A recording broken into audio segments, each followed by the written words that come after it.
I'm Russ Smith. I'm a member at Beautiful Savior here. I've been here for a little over 10 years. Moved in 2008, was looking for a new church at that time and decided that this was a good place to be. Been here ever since. Met people that I knew right off the bat. Mark Stewart was one that I'd known professionally, so basically it was a place to be and a comfortable place. Might as well say I was born Lutheran, but I really wasn't. I wasn't baptized till I was 4. And my mother was an influence in my life as being a single mother. We grew up a family of 4 boys. Mom worked 2 jobs, and I think we stayed off welfare by about $5 a week. So we were not exactly rich. Grew up in a fairly rough neighborhood of Toledo. I have friends that wound up dead before they graduated from high school. I had other influences. So the church and the scouting were very important to my life, as was my mother. She would, she took us to church. She would put money into the plate every week, and, it was tight for her and us. And so the pastor used to tease her that she ought to take it out instead of putting it in, as the plate went by. But, that wasn't her way. We gave to God, and we gave to God every week.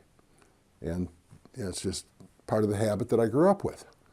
When I think about the Bible and how it motivates my giving, the passages that I think of is one in Matthew, and I believe it's in chapter 6 somewhere, where Jesus is talking about storing up your treasures in heaven. And that way the moths can't get at them, the rust can't, and where you store your treasures, your heart will be also. Well, I tend to look at it a little differently. I tend to put my treasure where my heart is, in the sense that, my faith is one of the places, and as my wife as well, and so we put money there. We tend to put money into Boy Scouts, which is one of the things that saved me from probably a pretty rotten life. And I tend to put money into the food pantries because people need to eat, and the food pantries have always seemed to be a good place to put it. Well, my wife and I have come to different points in our life. We're an interfaith couple. My wife is Catholic. And we plan our giving based on our having had a generous life and having had God give us many blessings. We tend to try to give generously as well back to God. And we had some struggles originally when we started talking about these sorts of things, that basically, are we sure we can afford to give this? And we've both led each other in the sense that, well, can we afford to not give this? Our generosity is who we're about and who we are. We were teaching our kids generosity, and you can't teach your kids generosity while being, holding on to your own money all the time. One of the things I did here early on was took a course. There was Steve and Mary Fibblecorn were members here at the time, and they were looking for another couple to do financial peace. Well, we had things going fairly well for us, but we said, let's go ahead and do it anyhow. They need an extra couple, and we'll do it with them, and so on. Well, that was a major education for me, because Dave Ramsey, one of the things he was not afraid to talk about was he would talk about giving. You're sitting with your money. You're sitting with your money in a tightly closed fist. Okay, I've got hold of my money.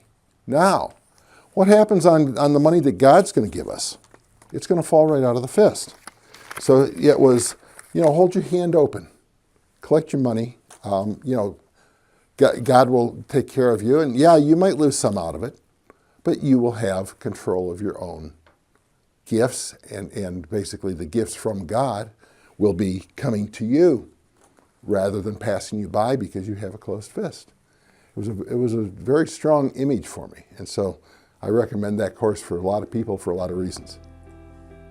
I believe that generosity has made me what I am, that basically giving generously, being generous with other people and time, and being generous to God's calling are really what life is about. That I believe that life is like a stool.